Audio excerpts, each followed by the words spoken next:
Hello everyone, welcome back to my channel. ನಾನು ರೂಪಾ. ಇವತ್ತು ನಾನು ತುಂಬಾನೇ ಈಸಿ ಮೆಥಡ್ ಅಲ್ಲಿ princess cut blouse cutting stitching ತೋರಿಸ್ಕೊಡ್ತೀನಿ.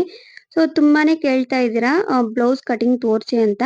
ಸೊ ಇದು ಬಂದು ಕಂಪ್ಲೀಟ್ ಆಗಿ ಬಿಗಿನರ್ಸ್ಗೆ ಅಂತಾನೆ ಮಾಡಿದ್ದೀನಿ. ಕಟಿಂಗ್ ಪಾರ್ಟ್ ಇದು. ಸೊ ಸ್ಟಿಚಿಂಗ್ ಪಾರ್ಟ್ ನೆಕ್ಸ್ಟ್ ವಿಡಿಯೋಲಿ ತೋರಿಸ್ತೀನಿ. ಇದು ಪಾರ್ಟ್ 1. ಸೊ ತುಂಬಾನೇ ಈಸಿ ಇರುತ್ತೆ, ಸ್ವಲ್ಪ ಲೆಂತ್ ಜಾಸ್ತಿ ಆಗತ್ತೆ ಅಂತ ನಾನು ಪಾರ್ಟ್ ವೈಸ್ ಅಪ್ಲೋಡ್ ಮಾಡಿದ್ದೀನಿ. ಇಲ್ಲಿ ನಾನು ಫಸ್ಟ್ ಲೈನಿಂಗ್ ಕಟ್ ಮಾಡಿ ತೋರಿಸ್ತೀನಿ. ಇದು ಬಂದು 36 ಸೈಜು. ಇಲ್ಲಿ ನಾನು 14.5 ಇಂಚಸ್ಗೆ ಮಾರ್ಕ್ ಮಾಡಿದೆ. ಇದು 2 ಫೋಲ್ಡಿಂಗ್ ಮಾಡ್ಕೋಬೇಕು. ಈ ಕಡೆಗೆ ಫೋಲ್ಡಿಂಗ್ ಪಾರ್ಟ್ ಇರಬೇಕು, ಆ ಕಡೆಗೆ ಓಪನ್ ಪಾರ್ಟ್ ಇರಬೇಕು. ಇಲ್ಲಿ ನಾನು 6 ಇಂಚಸ್ಗೆ ಮಾರ್ಕ್ ಮಾಡಿದೆ. ಇದು ಬಂದು arm hole. So first 14.5 inches length ಬರತ್ತೆ ಅಂಡ್ ಆರ್ಮ್ ಹೋಲ್ ಬಂದು 6 ಇಂಚಸ್ ಬರತ್ತೆ. ನೋಡಿ, ನಾನು ಕಂಪ್ಲೀಟ್ ಆಗಿ ಇದು ಏನಿದೆ ಲೆಂತ್ ಇಲ್ಲಿಗೆ ಕರೆಕ್ಟ್ ಆಗಿ ಬರೋ ತರ ನಾನು ಲೈನ್ ತರ ಡ್ರಾ ಮಾಡಿದ್ದೀನಿ. ಅಂಡ್ ಇಲ್ಲಿ ಮಿಡಲ್ ಪಾರ್ಟ್ ಹತ್ರನು ಅಷ್ಟೇ ಆರ್ಮ್ ಶೇಪ್ ಕಡೆ ಏನಿದೆ ಅದು ಲೈನ್ ತರ ಡ್ರಾ ಮಾಡಿದ್ದೀನಿ. ಫಸ್ಟ್ ಇದು ಕಂಪ್ಲೀಟ್ ಆಗಿ ಈ ರೀತಿ ಲೈನ್ ತರ ಡ್ರಾ ಮಾಡ್ಕೊಂಡ್ರೆ ಸ್ವಲ್ಪ ಈಸಿ ಇರತ್ತೆ. ಇಲ್ಲಿ ನಾನು ಶೋಲ್ಡರ್ ಲೆಂತ್ ಬಂದು 5 ಇಂಚಸ್ಗೆ ಮಾರ್ಕ್ ಮಾಡಿದ್ದೀನಿ. ನೋಡಿ ಈ ರೀತಿ. ಸೊ ಒಂದು ಹಾಫ್ ಇಂಚು ಎಕ್ಸ್ಟ್ರಾ ತಗೊಂಡಿದ್ದೀನಿ, ಮಾರ್ಜಿನ್ ಬಿಟ್ಕೊಂಡಿದ್ದೀನಿ. ಇಲ್ಲಿ ನಾನು ಹಾಫ್ ಇಂಚು ಮಾರ್ಕಿಂಗ್ ಮಾಡಿರೋದು ಮಾರ್ಜಿನ್. ಸೊ ಸ್ಲೀವ್ಸ್ಗೆಲ್ಲ ನಾವು ಸೈಡ್ ಅಲ್ಲಿ ಅಟ್ಯಾಚ್ ಮಾಡ್ತೀವಲ್ಲ, ಸೊ ಅದಕ್ಕೆ ಮಾರ್ಜಿನ್ ಬಿಟ್ಟಿದ್ದೀನಿ. ಅಂಡ್ ನೆಕ್ ಲೆಂತ್ ಒಂದು 3 ಇಂಚಸ್ಗೆ ಮಾರ್ಕ್ ಮಾಡಿದೆ. ಮತ್ತೆ ಚೆಸ್ಟ್ ಬಂದು 9 ಇಂಚಸ್ಗೆ ಮಾರ್ಕ್ ಮಾಡಿದ್ದೀನಿ. ಸೊ ಟೇಪಿನ ತೋರಿಸ್ತಾ ಇದ್ದೀನಿ ಕಂಪ್ಲೀಟ್ ಆಗಿ. ಅಂಡ್ 2 ಇಂಚಸ್ ಮಾರ್ಜಿನ್ ಬಿಟ್ಕೋಬೇಕು. ಸೈಡ್ ಫಿಟ್ಟಿಂಗ್ ಕಡೆ ಹೋಗತ್ತಲ್ವಾ ಫ್ಯಾಬ್ರಿಕ್, ಅದು ಬೇಕು ಅಂದ್ರೆ 2.5 ಈ ರೀತಿ ಕೂಡ ಇಟ್ಕೋಬಹುದು. ನಾನು 2 ಇಂಚಸ್ ಇಟ್ಟಿದ್ದೀನಿ. ಅಂಡ್ ಈ ಕಡೆ ಬ್ಲೌಸ್ ವೇಸ್ಟ್ ಪಾರ್ಟ್ ಬಂದು 7.5 ಇಂಚಸ್ಗೆ ಮಾರ್ಕ್ ಮಾಡಿದೆ. ಅಂಡ್ 1 ಇಂಚ್ ಬಂದು ಟಕ್ಸ್ ಪಾರ್ಟ್ಗೆ ಹೋಗುತ್ತೆ. ಟಕ್ಸ್ ಅಂದ್ರೆ ಪ್ರಿನ್ಸೆಸ್ ಕಟ್ ಪಾರ್ಟ್ಗೆ ಹೋಗುತ್ತೆ. ಅಂಡ್ ಇನ್ನೊಂದು 2 ಇಂಚಸ್ ಬಂದು ಮಾರ್ಜಿನ್ ಬಿಟ್ಟಿದ್ದೀನಿ. ಸೊ 7.5 ಬಂದು normal waste part and 1 inch Tux part and 2 inch margin ಬಿಟ್ಟಿದ್ದೀನಿ. ಸೊ ಇದು ಕಂಪ್ಲೀಟ್ ಆಗಿ ಮಾರ್ಕಿಂಗು ಈ ತರ ಮಾಡ್ಕೋಬೇಕು. ಇವಾಗ ನಾನು ಈ ತರ ಲೈನ್ ತರ ಡ್ರಾ ಮಾಡ್ತಾ ಇದೀನಿ. ಇದನ್ನ ನೀಟಾಗಿ ಇಲ್ಲಿ ನಾನು ಈ ಲೈನ್ಸ್ ಏನಿದೆ ಇದು ಡ್ರಾ ಮಾಡಿದ್ದೀನಲ್ವಾ, ಶೋಲ್ಡರ್ ಪಾರ್ಟ್ ಇಂದ ಹಾರ್ಮ್ ಶೇಪ್ ಕಡೆಗೆ, ಮತ್ತೆ ಚೆಸ್ಟ್ ಪಾರ್ಟ್ ಇಂದ ಟಕ್ಸ್ ಪಾರ್ಟ್ ಕಡೆಗೆ, ಮತ್ತೆ ಎಕ್ಸ್ಟ್ರಾ ಮಾರ್ಜಿನ್ ಏನಿದೆ ಅದನ್ನ ಮಾರ್ಕ್ ಮಾಡಿದ್ದೀನಿ. ಜಸ್ಟ್ ಈ ರೀತಿ ಅಟ್ಯಾಚ್ ಮಾಡ್ಕೋಬೇಕು ಲೈನ್ಸ್ ಎಲ್ಲಾನು. ಅಂಡ್ 1.5 ಇಂಚಸ್ಗೆ ಆರ್ಮ್ ಶೇಪ್ ತೆಗ್ದಿದ್ದೀನಿ. ಇದು ಬ್ಯಾಕ್ ಪಾರ್ಟ್ಗೆ ಬರುತ್ತೆ. ಸೊ ನಾನು ಫಸ್ಟ್ ಬ್ಯಾಕ್ ಪಾರ್ಟ್ ತೋರಿಸ್ತಾ ಇರೋದು. ಮತ್ತೆ ಇಲ್ಲಿ ನಾನು ಬ್ಯಾಕ್ ನೆಕ್ ಡೀಪ್ ಬಂದು 10 ಇಂಚಸ್ಗೆ ಮಾರ್ಕ್ ಮಾಡಿದೆ.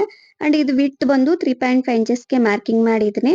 ಅದು ಅಷ್ಟೇ ನೀಟಾಗಿ ರೀತಿ ಲೈನ್ ತರ ಡ್ರಾ ಮಾಡ್ತಾ ಇದ್ದೀನಿ. ಸೊ ಇದು ಬೇಕು ಅಂದ್ರೆ ರೌಂಡ್ ಶೇಪ್ ತರ ಕೂಡ ಮಾರ್ಕ್ ಮಾಡ್ಕೋಬಹುದು, ಇಲ್ಲ ಬಾಕ್ಸ್ ತರ ಕೂಡ ಡ್ರಾ ಮಾಡ್ಕೋಬಹುದು, ಇಲ್ಲ ಡಿಸೈನ್ ತರ ಕೂಡ ನೀವು ಮಾರ್ಕ್ ಮಾಡ್ಕೋಬಹುದು. ಇದು ಬ್ಯಾಕ್ ನೆಕ್ ಏನಿದೆ ಅದು ನಾನು ನಾರ್ಮಲ್ ರೌಂಡ್ ಶೇಪ್ ತರ ಇಟ್ಟಿದ್ದೀನಿ. ನೋಡಿ ಈ ರೀತಿ ಡ್ರಾ ಮಾಡ್ಕೋಬೇಕು. ಇದು ಬ್ಯಾಕ್ ಪಾರ್ಟ್. ಸೊ ಇಲ್ಲಿಗೆ ಕಂಪ್ಲೀಟ್ ಆಗಿ ಬ್ಯಾಕ್ ಪಾರ್ಟ್ ಏನಿದೆ ಅದು ರೆಡಿ ಆಯ್ತು. ತುಂಬಾನೇ ಸಿಂಪಲ್, ಈಸಿ ಇರತ್ತೆ. ಸೊ ನೀಟಾಗಿ ಇದು ನಾನು ಏನು ಮಾರ್ಕಿಂಗ್ ಮಾಡಿದ್ದೀನಿ ಇದು ಕಂಪ್ಲೀಟ್ ಆಗಿ ಕಟ್ ಮಾಡ್ಕೋಬೇಕು. ಈ ಕಡೆ ಏನಿದೆ ಮಾರ್ಜಿನ್ ಬಿಟ್ಕೊಂಡಿದ್ದೀನಿ ಅಲ್ಲಿಗೆ ಕರೆಕ್ಟ್ ಆಗಿ ಬರೋ ತರ ನೀವು ಕಟ್ ಮಾಡ್ಕೋಬೇಕು. ನೋಡಿ ನಾನು ಕಟ್ ಮಾಡಿದ್ದೀನಿ. ಸೊ ಇವಾಗ ಫ್ರಂಟ್ ಪಾರ್ಟ್ ಕಟ್ ಮಾಡಿ ತೋರಿಸ್ತೀನಿ. ಈ ರಿಮೈನಿಂಗ್ ಫ್ಯಾಬ್ರಿಕ್ ಇರತ್ತಲ್ವಾ, ಇದು ನಮ್ ಕಡೆಗೆ ಬರೋ ತರ ನೋಡ್ಕೋಬೇಕು. ನಾನು ತೋರಿಸ್ತಾ ಇದ್ದೀನಿ ನೋಡಿ, ಈ ಕಡೆ ಕಂಪ್ಲೀಟ್ ಆಗಿ ರೀತಿ ಓಪನ್ ಪಾರ್ಟ್ ಇರಬೇಕು. ಇದು ಏನು ಬೇಕಾಗಿಲ್ಲ, ಓಪನ್ ಪಾರ್ಟ್ ಫೋಲ್ಡಿಂಗ್ ಪಾರ್ಟ್ ಏನು ನೋಡ್ಕೋಬೇಕಾಗಿಲ್ಲ. ಜಸ್ಟ್ ಈ ರೀತಿ ಅಡ್ಜಸ್ಟ್ ಮಾಡ್ಕೋಬೇಕು ಅಷ್ಟೇ ಫ್ಯಾಬ್ರಿಕ್, ಹೆಚ್ಚು ಕಮ್ಮಿ ಇಲ್ದಿರ. ಈ ಕಡೆ ನಾನು ಸ್ವಲ್ಪ ಒಂದು ಹಾಫ್ ಇಂಚ್ ಮಾರ್ಜಿನ್ ಬಿಟ್ಟಿದ್ದೀನಿ ಎಕ್ಸ್ಟ್ರಾ ಫ್ಯಾಬ್ರಿಕ್ ಕಟ್ ಮಾಡೋದಕ್ಕೆ. ಈ ರೀತಿ ಮಾರ್ಕ್ ಮಾಡ್ಕೋಬೇಕು. ಇವಾಗ ಬ್ಯಾಕ್ ಪಾರ್ಟ್ ಏನಿದೆ ಅದನ್ನ ಇದ್ರ ಮೇಲೆ ಇಟ್ಕೊಂಡು ನೆಕ್ ಲೆಂತ್ ಮತ್ತೆ ಶೋಲ್ಡರ್ ಲೆಂತ್ ಮತ್ತೆ ಚೆಸ್ಟ್ ಪಾರ್ಟ್ ಏನಿದೆ ಮತ್ತೆ ಮಾರ್ಜಿನ್ ಪಾರ್ಟ್ ಏನಿದೆ ಅದನ್ನ ನೀಟಾಗಿ ಮಾರ್ಕ್ ಮಾಡ್ಕೋಬೇಕು. ಜಸ್ಟ್ ಶೋಲ್ಡರ್ ಲೆಂತ್ ಮತ್ತೆ ನೆಕ್ ಲೆಂತ್, ಚೆಸ್ಟ್ ಪಾರ್ಟ್ ಮತ್ತೆ ಮಾರ್ಜಿನ್ ಇಷ್ಟು ಮಾತ್ರ ನೀವು ಮಾರ್ಕ್ ಮಾಡ್ಕೋಬೇಕು. ಅಂಡ್ ಇದು ಫ್ರಂಟ್ ಸೈಡ್ ಮಾತ್ರ ಲೆಂತ್ 15 ಇಂಚಸ್ ನಾನು ಮಾರ್ಕ್ ಮಾಡಿದ್ದೀನಿ. ಜಸ್ಟ್ ಬ್ಯಾಕ್ ಸೈಡ್ 14.5 ಇಂಚಸ್ ತಗೊಂಡಿದ್ದೆ. ಒಂದು ಹಾಫ್ ಇಂಚು ಎಕ್ಸ್ಟ್ರಾ ಬೇಕಾಗತ್ತೆ. ಈ ರೀತಿ ನೀವು ನೋಡ್ಕೊಂಡು ಮಾರ್ಕ್ ಮಾಡ್ಕೋಬೇಕು. ಇವಾಗ ಈ ಶೋಲ್ಡರ್ ಪಾರ್ಟ್ ಏನಿದೆ ಈ ಕಡೆಗೆ ನೀಟಾಗಿ ಡ್ರಾ ಮಾಡಿದ್ದೀನಿ. ಅಂಡ್ ಲೆಂತ್ ಕಡೆಗೂ ಡ್ರಾ ಮಾಡಿದ್ದೀನಿ. ಮತ್ತೆ ಚೆಸ್ಟ್ ಪಾರ್ಟ್ ಕಡೆಗೆ ಮಿಡಲ್ ಪಾರ್ಟ್ ಹತ್ರ ಕೂಡ ಡ್ರಾ ಮಾಡಿದ್ದೀನಿ. ಇಲ್ಲಿ ನಾನು ಫ್ರಂಟ್ ಪಾರ್ಟ್ ವೇಸ್ಟ್ ಪಾರ್ಟ್ ಕಡೆಗೆ 9.5 ಇಂಚಸ್ಗೆ ಮಾರ್ಕ್ ಮಾಡಿದೆ. ಅಂಡ್ 1.5 ಇಂಚಸ್ ಮಾರ್ಜಿನ್ ಬಿಟ್ಟಿದ್ದೀನಿ. ಜಸ್ಟ್ ಈ ರೀತಿ 9.5 ಮತ್ತೆ 1.5 ಈ ರೀತಿ ಮಾರ್ಕಿಂಗ್ ಮಾಡ್ಕೋಬೇಕು ಕಂಪ್ಲೀಟ್ ಆಗಿ. ಇವಾಗ ಹಾರ್ಮ್ ಶೇಪು ನಾರ್ಮಲ್ ಆಗಿರತ್ತೆ. 6 ಇಂಚಸ್ಗೆ ನಾನು ಫಸ್ಟ್ ಅಲ್ಲೇ ಚೆಸ್ಟ್ ಎಲ್ಲ ಮಾರ್ಕ್ ಮಾಡಿದ್ದೆ ಅಲ್ವಾ, ಅದು ಕಂಪ್ಲೀಟ್ ಆಗಿ ಇದೇ ತರಾನೇ ಇರತ್ತೆ. ಅದು ನೀಟಾಗಿ ಈ ರೀತಿ ಡ್ರಾ ಮಾಡ್ಕೋಬೇಕು, ಲೈನ್ ತರ ಆಡ್ ಮಾಡ್ಕೋಬೇಕು. ಅಂಡ್ ಆ ಕಡೆ ಮಾರ್ಜಿನ್ ಪಾರ್ಟುನು ಅಷ್ಟೇ, ಅದು ಕೂಡ ಈ ರೀತಿ ಡ್ರಾ ಮಾಡ್ಕೋಬೇಕು. ತುಂಬಾನೇ ಈಸಿ ಇರತ್ತೆ ಬ್ಲೌಸ್ ಕಟಿಂಗು, ಟ್ರೈ ಮಾಡಿ ನೋಡಿ. ಅಂಡ್ ಫ್ರಂಟ್ ಸೈಡ್ ಮಾತ್ರ ಹಾರ್ಮ್ ಶೇಪ್ ಕಡೆಗೆ 1 ಇಂಚ್ ಮಾತ್ರ ಮಾರ್ಕ್ ಮಾಡ್ತಾ ಇದ್ದೀನಿ. ಸೊ ಸೊ ಬ್ಯಾಕ್ ಸೈಡ್‌ದು 1.5 ಇಂಚಸ್ ಮಾರ್ಕ್ ಮಾಡ್ದೆ. ಫ್ರಂಟ್ ಸೈಡು ಸ್ವಲ್ಪ ಡೌನ್‌ಗೆ ಬರತ್ತೆ. ಅದಕ್ಕೆ 1 ಇಂಚ್ ಮಾತ್ರ ಮಾರ್ಕ್ ಮಾಡಿದ್ದೀನಿ. ಅಂಡ್ ಫ್ರಂಟ್ ನೆಕ್ ಡೀಪ್ ಬಂದು 7.5 ಇಂಚಸ್ ಇಟ್ಟಿದ್ದೀನಿ. ಸ್ವಲ್ಪ ಜಾಸ್ತಿ ಅನ್ಸಿದ್ರೆ 7 ಇಂಚಸ್ಸು ಕೂಡ ಇಟ್ಕೋಬಹುದು. ಈ ರೀತಿ ಕಂಪ್ಲೀಟ್ ಆಗಿ ಫ್ರಂಟ್ ನೆಕ್ಕು ಕೂಡ ಬಾಕ್ಸ್ ತರ ಮಾರ್ಕ್ ಮಾಡ್ಕೊಂಡು ಅದು ರೌಂಡ್ ಶೇಪ್ ತರ ತೆಗಿಬೇಕು. ಇದು ಸ್ವಲ್ಪ ಅಗಲ ಬರತ್ತೆ ಫ್ರಂಟ್ ಸೈಡ್‌ದು ನೆಕ್ಕು ವಿಡ್ತ್ ಏನಿದೆ ಅದು ಸ್ವಲ್ಪ ಈ ರೀತಿ ನೋಡ್ಕೊಂಡು ನೀವು ಮಾರ್ಕ್ ಮಾಡ್ಕೋಬೇಕು. ಸ್ವಲ್ಪ ದೊಡ್ಡ ಸೈಜ್ ಅಲ್ವಾ 36 ಅಲ್ವಾ ಅದಕ್ಕೆ ಸ್ವಲ್ಪ ಲೆಂತ್ ಏನಿದೆ ಸೊ ಅದು ಸ್ವಲ್ಪ ಜಾಸ್ತಿ ಬರತ್ತೆ. ಸಾರಿ ನೆಕ್ ಡೀಪ್ ಏನಿದೆ ಅದು ಸ್ವಲ್ಪ ಜಾಸ್ತಿ ಬರತ್ತೆ. ಇಲ್ಲಿ ನಾನು ಟಕ್ ಲೆಂತ್ ಬಂದು 10 ಇಂಚಸ್‌ಗೆ ಮಾರ್ಕ್ ಮಾಡಿದ್ದೀನಿ. ಜಸ್ಟ್ ಲೆಂತ್ ಕಡೆ ನೋಡ್ಕೋಬೇಕು. ಶೋಲ್ಡರ್ ಪಾರ್ಟ್ ಇಂದ ಡೌನ್‌ಗೆ ಒಂದು 10 ಇಂಚಸ್‌ಗೆ ರೀತಿ ನಾರ್ಮಲ್ ಆಗಿ ಡಾಟ್ ತರ ಇಟ್ಕೋಬೇಕು. ಅಂಡ್ ಇಲ್ಲಿ ಫ್ರಂಟ್ ಸೈಡ್ ಉಕ್ಸ್ ಪಾರ್ಟ್ ಬರತ್ತಲ್ವಾ ಸೊ ಅಲ್ಲಿಂದ ಅಲ್ಲಿಗೆ 4 ಇಂಚಸ್‌ಗೆ ಮಾರ್ಕ್ ಮಾಡಿದ್ದೀನಿ. ಇದು ವಿಡ್ತ್ ಪಾರ್ಟ್‌ಗೆ ಬರತ್ತೆ. ಮತ್ತೆ ಈ ಕಡೆಗೆ ಬಂದು ನಾನು 3.5 ಇಂಚಸ್‌ಗೆ ಮಾರ್ಕಿಂಗ್ ಮಾಡಿದ್ದೀನಿ. ಜಸ್ಟ್ ಇದು ನಾರ್ಮಲ್ ಆಗಿ ಟಕ್ಸ್ ಪಾರ್ಟ್ ಏನಿದೆ ಅದು ನೀಟಾಗಿ ಈ ರೀತಿ ಮಾರ್ಕ್ ಮಾಡ್ಕೋಬೇಕು. ಅಂಡ್ ಟಕ್ ಪಾರ್ಟ್ ವಿಡ್ತ್ ಬಂದು 2 ಇಂಚಸ್ ಇಟ್ಟಿದ್ದೀನಿ.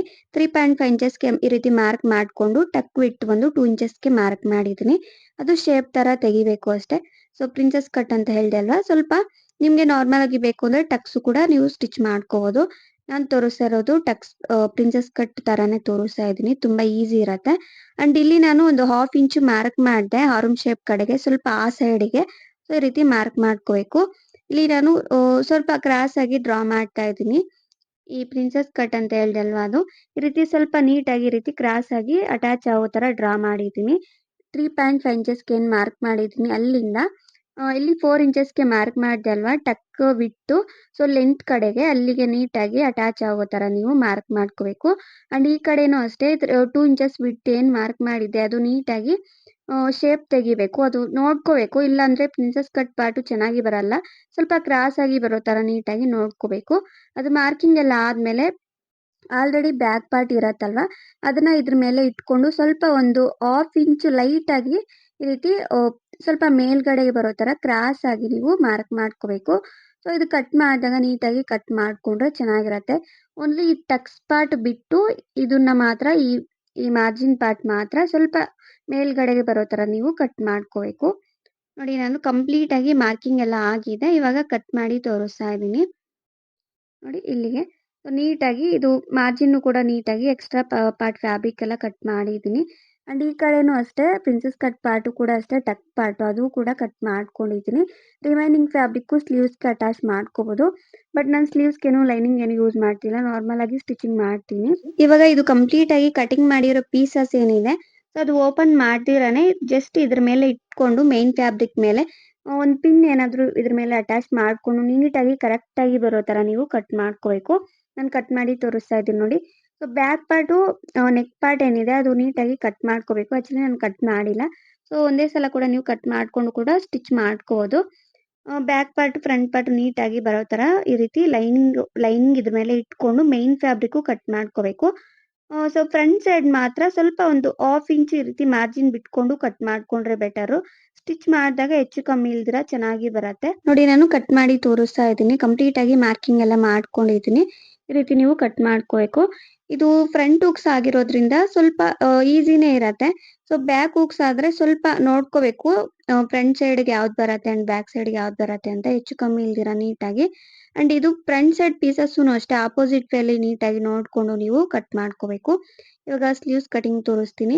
ಸ್ಲೀವ್ಸ್ ಬಂದು ಈ ರೀತಿ 4 ಲೇಯರ್ಸ್ ಆಗಿ ಫೋಲ್ಡಿಂಗ್ ಮಾಡ್ಕೋಬೇಕು. ಲೆಂತ್ ವಿಡ್ತ್ ಎಲ್ಲ ಸ್ಕ್ರೀನ್ ಮೇಲೆ ಹಾಕಿದ್ದೀನಿ. ಇಲ್ಲಿ ಲೆಂತ್ ಬಂದು 13 ಇಂಚಸ್ ತಗೊಂಡಿದ್ದೀನಿ. ವಿಡ್ತ್ ಬಂದು 10.5 ಇಂಚಸ್ ತಗೊಂಡಿದ್ದೀನಿ. ಇಲ್ಲಿ ಫಸ್ಟ್ ಬಂದು 10 ಇಂಚಸ್‌ಗೆ ಮಾರ್ಕ್ ಮಾಡ್ಕೋಬೇಕು. ಇದು ನಾರ್ಮಲ್ ಸ್ಲೀವ್ಸ್ ಅಲ್ಲ ಪಫ್ ಸ್ಲೀವ್ ತರ ನಾನು ಕಟ್ ಮಾಡಿ ತೋರಿಸ್ತೀನಿ ಚೆನ್ನಾಗಿರತ್ತೆ. ಫಸ್ಟು 10 ಇಂಚಸ್‌ಗೆ ಮಾರ್ಕ್ ಮಾಡ್ಕೋಬೇಕು. 10 ಇಂಚಸ್ ಅಂದ್ರೆ ನಾರ್ಮಲ್ ಸ್ಲೀವ್ಸ್ ತರ ಬರತ್ತೆ.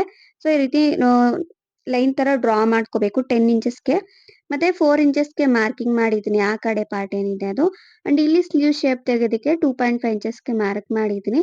ಸೊ ಈ 2.5 ಇಂಚಸ್‌ಗೆ ಏನ್ ಮಾರ್ಕ್ ಮಾಡಿದ್ದೀನಿ ಅಲ್ಲಿಂದ 4 ಇಂಚಸ್‌ಗೆ ಡಾಟ್ ಇಟ್ಟಿದ್ದೀನಲ್ವಾ ಅಲ್ಲಿಗೆ ಅಟ್ಯಾಚ್ ಆಗೋ ತರ ಡ್ರಾ ಮಾಡ್ಕೋಬೇಕು.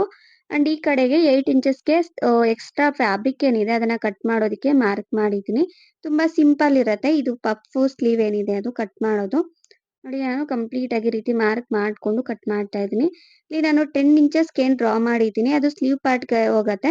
And remaining 3 inches puff part ಏನಿದೆ ಪ್ಲೀಟ್ಸ್ ಪಾರ್ಟ್‌ಗೆ ಹೋಗತ್ತೆ. ಸೊ ಅದು ಸ್ಟಿಚ್ ಮಾಡಿದಾಗ ನಿಮಗೆ ಗೊತ್ತಾಗತ್ತೆ. ನೆಕ್ಸ್ಟ್ ಪಾರ್ಟ್ 2 ಅಲ್ಲಿ ನಾನು ಸ್ಟಿಚಿಂಗ್ ಎಲ್ಲ ತೋರಿಸ್ಕೊಡ್ತೀನಿ. ಮತ್ತೆ ಸ್ಟಿಚಿಂಗುನು ಅಷ್ಟೇ ತುಂಬಾನೇ ಈಸಿ ಇರತ್ತೆ. ಸೊ ಪಾರ್ಟ್ 2 ಅಲ್ಲಿ ಕಂಪ್ಲೀಟ್ ವಿಡಿಯೋ ತೋರಿಸ್ತೀನಿ ಯಾವ ರೀತಿ ಸ್ಟಿಚ್ ಮಾಡ್ಕೋಬೇಕು ಅಂತ. ಸೊ ಈ ವಿಡಿಯೋ ಇಷ್ಟ ಆಗಿದ್ರೆ ಪ್ಲೀಸ್ ಲೈಕ್ ಮಾಡಿ, ಶೇರ್ ಮಾಡಿ and please subscribe to my channel. And ಇದೇ ತರ ಬಿಗಿನರ್ಸ್‌ಗೆ ಸ್ಟಿಚಿಂಗ್ ವಿಡಿಯೋಸ್, ಕಟಿಂಗ್ ವಿಡಿಯೋಸ್ ಬೇಕು ಅಂದ್ರೆ ಇನ್ನೂ ಡಿಫರೆಂಟ್ ವೇ ಅಲ್ಲಿ ಕಮೆಂಟ್ ಮಾಡಿ. ಡೆಫಿನೆಟ್ಲಿ ನಾನು ಅಪ್ಲೋಡ್ ಮಾಡೋದಕ್ಕೆ ಟ್ರೈ ಮಾಡ್ತೀನಿ. Thank you so much. Thanks for watching.